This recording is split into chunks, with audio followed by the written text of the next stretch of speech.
Morning student बाल साधना शिक्षण संस्थान की ऑनलाइन क्लासेज में आपका स्वागत है। देखिए, लास्ट वाले वीडियो में अपन ने डिस्कस किया था क्रिस्टल जालक और एकक कोष्टिका।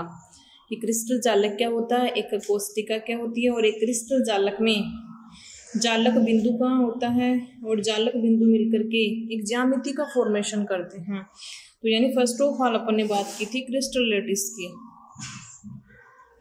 क्रिस्टल लैटिस एक बार अपन रिकॉल कर लेते हैं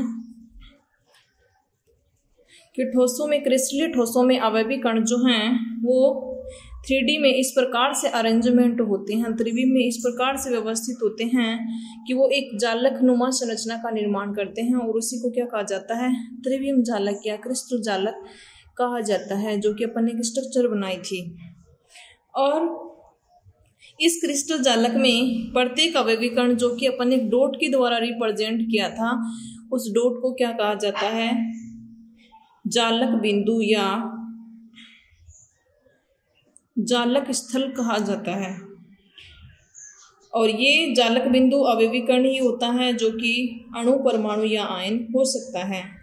यदि इन जालक बिंदुओं को एक सीधी रेखा में जोड़ दिया जाए तो एक निश्चित ज्यामिति जो है वो प्राप्त होती है, जो कि उस क्रिस्टल की ज्यामिति होती है। फिर अपन ने पढ़ा था यूनिट सेल। यूनिट सेल एकक कोष्टिका।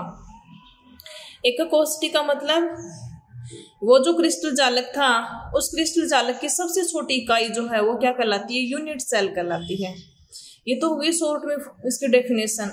लेकिन क्रिस्टल जालक की वह छोटी से छोटी इकाई या वह छोटे से छोटा भाग जो संपूर्ण क्रिस्टल में बार बार पुनरावृत्ति होता है, जिसके फलस्वरूप उस संपूर्ण क्रिस्टल का फॉर्मेशन होता है, वो सबसे छोटी इकाई उसकी क्या कहलाती है, इकाई सेल या एकक कोष्टिका कहलाती है। इतना अपन ने डिस्कस किया था। आज अपन पढ़ेंगे एकक कोष्टिका के पैरामीटर। पैरामीटर ऑफ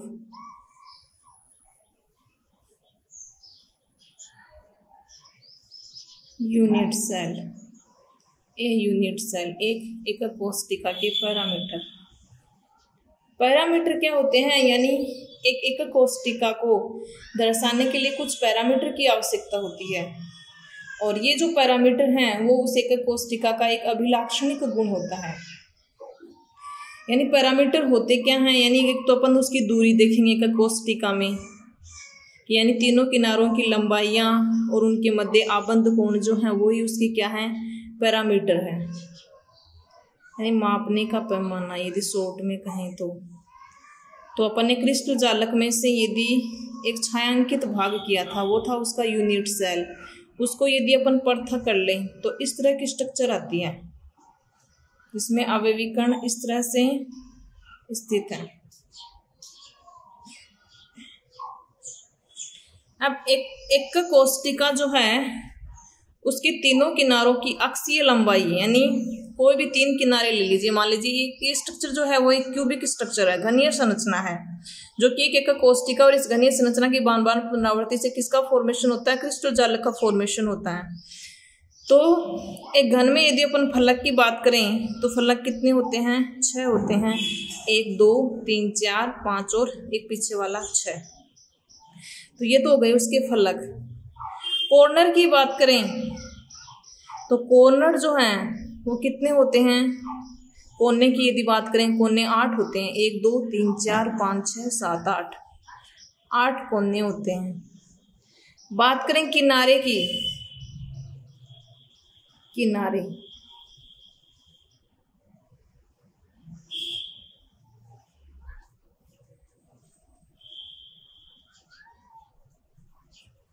फलक, किनारे की यदि बात करें तो किनारे कितने होते हैं, 12 होते हैं, 1 2 3 4 5 6 7 8 9 10 11 और 12, ये किनारे 12 होते हैं। तो एक घनीय संरचना के बारे में इतना नॉलेज आपको होना चाहिए। अब इस घनीय संरचना में ये जो किनारे हैं, यानी 12 जो किनारे हैं, उनमें से कोई 3 किनारे यदि अपन साथ में ले ले तो उसकी अक्षीय लंबाई जो अपन कैलकुलेट कर सकते हैं। यानी मान लीजिए एक किनारा ये है, एक किनारा ये है, एक किनारा ये है। ये हो गई एक्स एक्सिस, ये हो गई वाई एक्सिस और ये हो गई जेड एक्सिस। आगे बढ़ा दिया। यहाँ अपन ले लेंगे इधर से तो इधर से लेंगे, तो फिर चाहे एक्स एक्सिस इधर से अपन लेंगे तो एक्स एक्सिस ये हो जाएगी, वाई एक्सिस ये हो जाएगी, जेड एक्सिस ये हो जाएगी। इधर से ये ले सकते हैं, तो कोई भी ले सकते हैं। तो मान लीजिए ये अपन ने 3 किनारे लिए हैं, ये एक्स एक्सिस, ये वाई एक्सिस और ये जेड एक्सिस। मान लीजिए इसकी जो लंबाई है वो है, यानी इसको अपन ए के द्वारा रिप्रेजेंट करते हैं, और ये मान लीजिए बी है और ये सी है, किसी के द्वारा भी रिप्रेजेंट कर दो। यानी तीनों दिशाओं में एक्स एक्सिस, वाई एक्सिस और जेड एक्सिस में तीनों जो लंबाइयां हैं वो ए बी सी हैं, परंतु ये परस्पर एक दूसरे के लंबवत हो भी सकती हैं और नहीं भी हो सकती। यानी पूरे क्रिस्टल जालक में देखेंगे कहीं भी अपन axis Y axis Z axis, तो ये परस्पर लंबवत हो भी सकते हैं और नहीं भी हो सकते हैं। एक इन किनारों के मध्य, ये जो किनारे अपन ने एक्स एक्सिस वाई एक्सिस और जेड एक्सिस लिए हैं, इनके मध्य बॉन्ड एंगल, मान लीजिए ये अल्फा है, ये बीटा है, ये गामा है। चाहे θ1 ले लो, θ2 ले लो, चाहे θ3 ले लो, एक ही बात है। तो बात कर रहे थे अपन parameter of a unit cell. एक एकक कोष्टिका के पैरामीटर क्या होते हैं? एक एकक कोष्टिका के पैरामीटर में पहला बिंदु यदि अपन लिखें कि एकक कोष्टिका के तीनों किनारों की अक्षीय लंबाई, यानी एक्स एक्सिस, वाई एक्सिस और जेड एक्सिस में तीनों किनारों की लंबाई माना क्या है? ABC के द्वारा अपन ने उसको व्यक्त किया है, जो परस्पर लंबवत हो भी सकती हैं और नहीं भी हो सकती। एक दूसरे के लंबवत हो भी सकती हैं और नहीं भी हो सकती, कोई कंडीशन नहीं है कि होंगी ही, जरूरी नहीं है। दूसरी बात, इन किनारों के मध्य बनने वाले जो कोण हैं उनको अल्फा, बीटा, गामा के द्वारा रिप्रेजेंट किया गया है, जहाँ पे अल्फा जो है वो बी और सी के मध्य बॉन्ड है, बॉन्ड एंगल है, और बीटा जो है वो किसके मध्य है? ए और सी के मध्य। गामा किसके मध्य है? ए और बी के मध्य है। ये कहलाते हैं अक्षीय कोण कहलाते हैं, ये अक्षीय कोण, और ये है अक्षीय लंबाई ए बी सी, अक्षीय लंबाई। तो पैरामीटर, एक कोष्टिका की पैरामीटर यदि आप पूछा जाए कि एक कोष्टिका के पैरामीटर जो है वो कौन कौन से होते हैं, तो एक कोष्टिका की अक्षीय लंबाई ABC या XYZ कुछ भी मान लेना, ये तो कहलाती हैं अक्षीय लंबाई, जो कि परस्पर लंबवत हो भी सकती हैं और नहीं भी हो सकती। और एक इनके मध्य जो बनने वाले कोण हैं अक्षीय लंबाइयों के मध्य, वो क्या कहलाते हैं? अक्षीय कोण कहलाते हैं, जिनको अपन ने रिप्रेजेंट किया अल्फा, बीटा और गामा।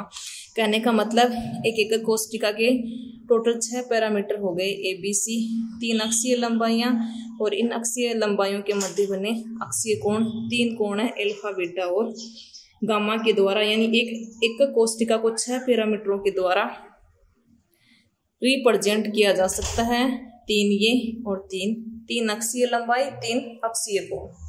तो ये तो हो गए एकक कोष्टिका के पैरामीटर। अब अपन देखेंगे प्रकार, आद्य एवं केंद्रित एकक कोष्टिका अगला टॉपिक है।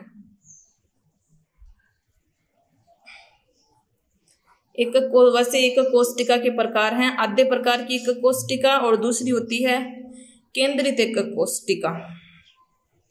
आद्य जो है यानी इसको बोलते हैं प्रीमेटिव एकक कोष्टिका, या इसको मूल एकक कोष्टिका भी बोल देते हैं, या इसको सरल एकक कोष्टिका भी बोल देते हैं। ये इसी के नाम है आद्य, यानी एकक कोष्टिका 2 प्रकार की, आद्य एवं केंद्रित एकक कोष्टिका। आद्य जो है उसको प्रिमिटिव भी बोला जाता है, मूल भी बोला जाता है, और सरल एकक कोष्टिका भी बोला जाता है। पहले अपन बात करते हैं आद्य एकक कोष्टिका क्या होती है। इस प्रकार की एकक कोष्टिका में आवेवी कण जो हैं वो केवल और केवल कोनों पर स्थित होते हैं। अब कोने आपको पता है, फलक आपको पता है, किनारे आपको पता है कि यानी ये घनीय संरचना में या एक कोष्टिका में कितने फलक होते हैं, कितने कोने होते हैं। तो ये घनीय स्ट्रक्चर है तो घन का ध्यान में रख लेना, इतने होते हैं, तो इसमें भी इतने होते हैं। तो केवल अवयवी कण जो हैं कहाँ पर स्थित होते हैं, कोनों पर स्थित होते हैं। तो इस प्रकार की एक कोष्टिका क्या कहलाती है, आद्य एक कोष्टिका या सरल एक कोष्टिका कहलाती है। यानी इस प्रकार की एक कोष्टिका जिसमें अवयवी कण या जालक बिंदु जो है वो कोष्टिका के केवल कोनों पर स्थित होते हैं, वो कहलाती है आद्य एक कोष्टिका या सरल एक कोष्टिका। जैसे देखिए ये हो गई, इसमें ये कोने हो गए, तो 8 कोनों पर क्या उपस्थित है, अवयवी कण उपस्थित है। तो ये किस प्रकार की एक कोष्टिका है, आद्य एक कोष्टिका या सरल एक कोष्टिका है। तो पहले इसकी डेफिनेशन लिख देंगे, फिर डायग्राम बना देंगे कि इस तरह से केवल कोनों पर अवयवी कण उपस्थित होते हैं, वो कहलाती है आद्य एक कोष्टिका। ये हो जाएगा इसका डायग्राम। दूसरी है केंद्रित एक कोष्टिका, यानी केंद्रित एक कोष्टिका क्या होती है, केंद्रित एक कोष्टिका centred unit cell, centred unit cell. केंद्रित एक कोष्टिका मतलब यदि एक कोष्टिका में अवयवी कण कोनों के अतिरिक्त अन्य कोई स्थिति पर स्थित होता हो तो इस प्रकार की एक कोष्टिका केंद्रित एक कोष्टिका कहलाती है। यानी एक कोष्टिका तो ये हो गई, उसमें अवयवी कण कहाँ उपस्थित हैं, केवल और केवल यदि कोनों पर हैं तो वो आद्य या सरल मूल प्रकार की एक कोष्टिका होती है। लेकिन केंद्रित एक कोष्टिका की यदि अपन बात करें तो इस प्रकार की एक कोष्टिका में अवयवी कण कोनों के साथ साथ कहाँ पर स्थित होते हैं, अन्य स्थितियों पर। अन्य स्थितियां इसमें कौन सी हैं, अन्य स्थितियां या तो इसके फलक पर स्थित हैं, यानी ये 6 फलक हो गए, 1 2 3 4, एक आगे वाला एक पीछे वाला, या तो वो इसके फलक पर स्थित है या इसके फिर सेंटर में उपस्थित है या किन्हीं 2 फलकों पर उपस्थित है। तो इस आधार पर फिर इसको आगे और डिवाइड किया गया है। तो बात करेंगे केंद्रित एक कोष्टिका की कि ऐसी एक कोष्टिका जिसमें अवयवी कण कोनों के साथ साथ उसकी अन्य स्थितियों पर भी स्थित होते हैं। अन्य स्थितियां जैसे फलक है, उसका सेंटर है, उस पर भी यदि स्थित हैं तो वो केंद्रित एक कोष्टिका कहलाती है। अब वो अवयवी कण कहाँ पर स्थित है, इस आधार पर केंद्रित एक कोष्टिका है उसको फिर से डिवाइड किया गया है।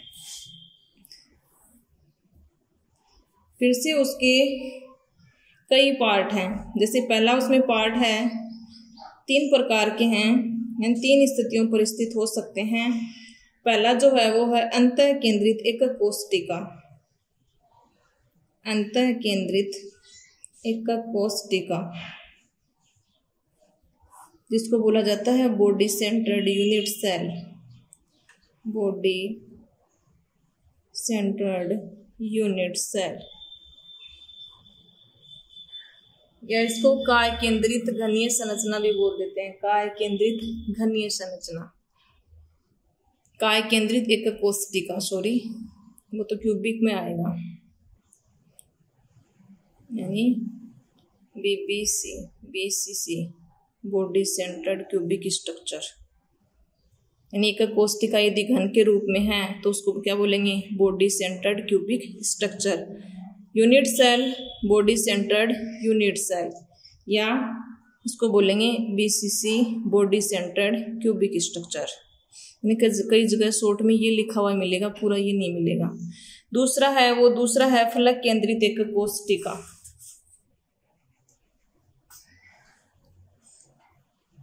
फलक केंद्रित एक कोष्टिका, face centred face centred unit cell.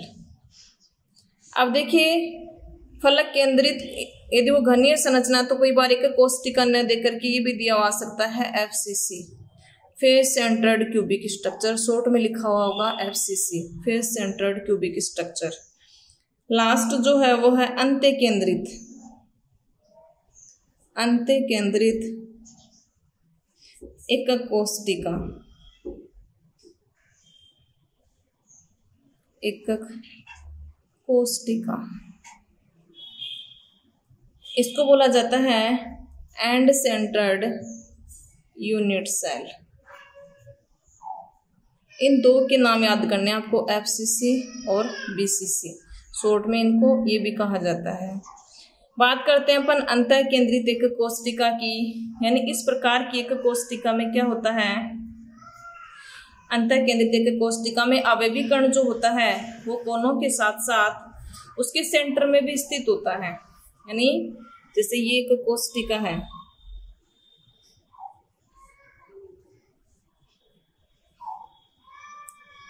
तो एक कोष्टिका किस प्रकार की, केंद्रित प्रकार की एक कोष्टिका का प्रकार है। तो केंद्रित प्रकार की कोष्टिका में आवेवी कण कहाँ उपस्थित थे, कोनों पर उपस्थित थे, और इसके अलावा कोनों के साथ साथ में वो अन्य स्थितियों पर भी यदि स्थित हैं तो वो किस प्रकार की है, केंद्रित एक कोष्टिका। अब अन्य स्थितियों में यदि उसके सेंटर में है, एकदम इसके सेंटर में एक आवेवी कण उपस्थित है, तो इस प्रकार की एक कोष्टिका को क्या नाम दे दिया गया, अंतः केंद्रित एकक कोष्टिका। यानी उसके केंद्र में भी क्या उपस्थित है, एक आवेवी कण उपस्थित होता है, वो कहलाती है। तो ये जो आवेवी कण है ये है इसके सेंटर में, नाम दे दिया गया, यानी इसके केंद्र में है, उसकी पूरी एक कोष्टिका के नाम दे दिया बॉडी सेंटर्ड यूनिट सेल। यानी आवेवी कण जो हैं केंद्रित प्रकार की एक कोष्टिका में आवेवी कण केवल कोनों पर स्थित होते हैं, और उसके अलावा आद्य प्रकार की एक कोष्टिका में केंद्रित में आवेवी कण कोनों के साथ साथ किसी अन्य स्थिति पर भी स्थित होते हैं। अन्य स्थिति सेंटर है तो नाम क्या हो गया, बॉडी सेंटर्ड, उसके बॉडी के सेंटर में है तो बॉडी सेंटर्ड यूनिट सेल इसका नाम हो गया। ये इसका डायग्राम हो जाएगा। फलक केंद्रित एक कोष्टिका में क्या होता है, किस प्रकार की एक कोष्टिका में आवेवी कण कहाँ होगा, उसके 8 कोनों पर तो होगा ही होगा, और उसके साथ साथ उसके आवेवी कण जो हैं वो प्रत्येक फलक पर भी उपस्थित होगा, यानी प्रत्येक फलक के केंद्र पर भी उपस्थित होगा। तो फलक कितने होते हैं, 6 होते हैं। तो बात करते हैं अपन एक एकक कोष्टिका की। तो एकक कोष्टिका केंद्रित एकक कोष्टिका है तो प्रत्येक कोनों पर है, और फिर वो उसकी स्थिति कौन सी है उस स्थिति के अकॉर्डिंग देखेंगे। तो फलक है, नाम से पता चल रहा है, यहाँ अंतः केंद्र देख लेना, बॉडी देख लेना, बॉडी यानी उसके सेंटर में है।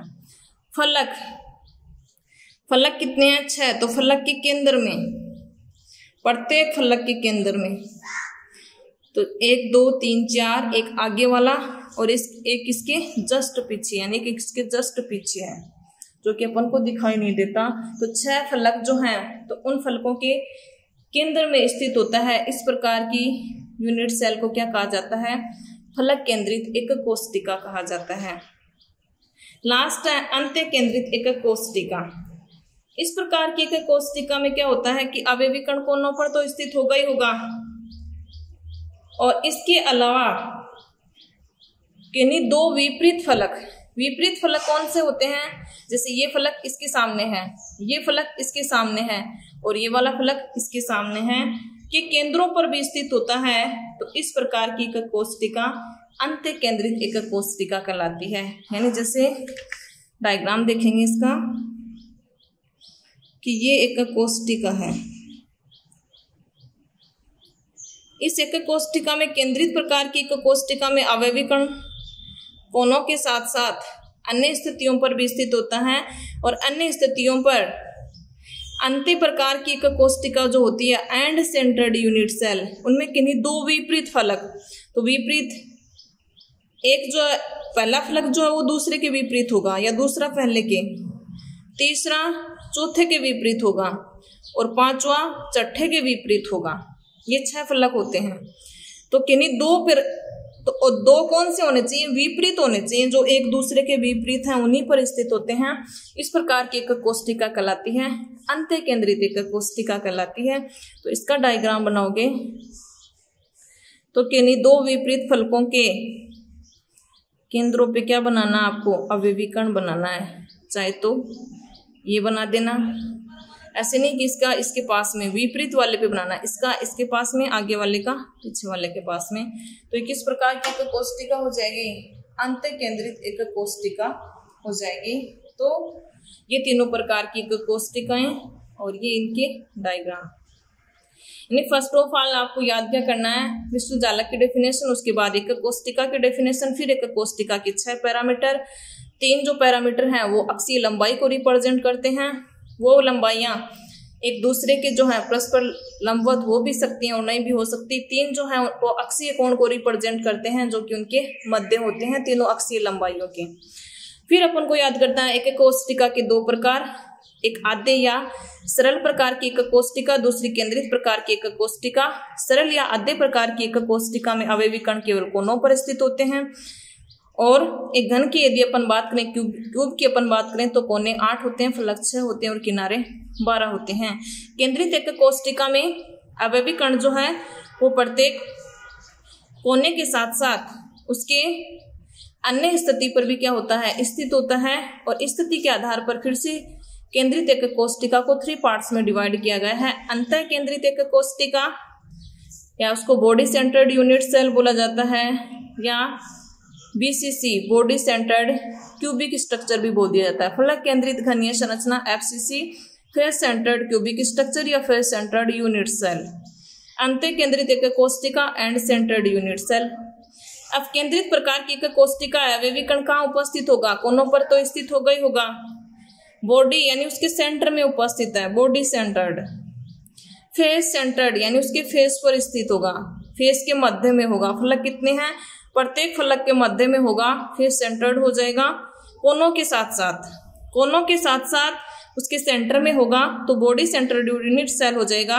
अंत्य केंद्रित एकक कोष्टिका में क्या होगा, एंड सेंटर्ड यूनिट सेल में प्रत्येक कॉर्नर के साथ साथ किन्हीं 2 विपरीत फलकों के केंद्रों के मध्य जो अवयवीकरण यदि उपस्थित होता है तो वो क्या कहलाता है, अंत्य केंद्रित एकक कोष्टिका कहलाती है। तो ये एकक कोष्टिका और एकक कोष्टिका के प्रकार। अब इनमें अवयवीकरणों की संख्या कैसे निकालते हैं, किस प्रकार की एकक कोष्टिका में कितने अवयवीकरण उपस्थित होते हैं, कितने के द्वारा वो घिरा हुआ होता है एक अवयवीकरण, कैसे संख्या ज्ञात करेंगे। 7 क्रिस्टल जालक हैं, उसमें कौन कौन से घनीय प्रकार का आएगा, चतुष्कोणीय प्रकार का आएगा, विषमलाक्ष आएगा, एकंताक्ष, षटकोणीय, त्रिसमन्ताक्ष, त्रिंताक्ष, ये 7 प्रकार के क्रिस्टल जालक हैं। इनकी अपन क्या देखेंगे, अक्षीय दूरियां देखेंगे, अक्षीय कोण देखेंगे, इनके डायग्राम देखेंगे और इनकी उदाहरण देखेंगे कि किसमें ये प्रकार जो है, किस क्रिस्टल की संरचना इस प्रकार की होती है, जो कि इम्पोर्टेंट है। वहां से कई बार क्वेश्चन पूछ लिया जाता है, तो वो आपको नेक्स्ट वाले वीडियो में अपन डिस्कस करेंगे। आज के लिए मेरा आपके लिए जो क्वेश्चन है उसमें आपको बताना है, यानी अंतराणविक बलों की प्रकृति के आधार पर जो अपन ने ठोसों का वर्गीकरण पढ़ा था, क्रिस्टलीय ठोस का वर्गीकरण, तो कुछ एग्जाम्पल दे रही हूँ। उसमें आपको डिवाइड करना है कि कौन सा किस प्रकार का ठोस है। 4 जो प्रकार बताए थे, आयनिक ठोस, सहसंयोजक या नेटवर्क ठोस, धात्विक ठोस, आणविक ठोस, वो जो 4 प्रकार बताए थे उन चारों को छांटना है। पोटेशियम सल्फेट, जिंक सल्फाइड, यानी पहला उदाहरण जो है वो है पोटेशियम सल्फेट, पोटेशियम सल्फेट। दूसरा एग्जाम्पल है जिंक सल्फाइड, तीसरा एग्जाम्पल है टिन, रुबिडियम, चौथा एग्जाम्पल जो है वो है ग्रेफाइट, चौथा एग्जाम्पल रुबिडियम हो गया, पांचवा ग्रेफाइट, छठा एग्जाम्पल जो है वो है बेंजीन, सातवां एग्जाम्पल जो है वो है यूरिया, 8वां एग्जाम्पल जो है वो है आर्गन, और 9वां एग्जाम्पल जो है वो है H2O, और 10वां एग्जाम्पल है वो NH3। ये 10 एग्जाम्पल हैं। इन 10 एग्जाम्पलों में आपको बताना है कि आयनिक ठोस का एग्जाम्पल कौन सा है, अध्रुवीय प्रकार, ध्रुवीय या हाइड्रोजन आबंधित प्रकार का आणविक ठोस कौन सा है, और धात्विक ठोस कौन सा है, सहसंयोजक या नेटवर्क ठोस कौन सा है। तो यानी ये आपको उदाहरणों में से छांटना है कि कौन सा उदाहरण किस प्रकार के ठोस का उदाहरण है। ठीक है, तो आज के वीडियो में इतना ही। Thank you.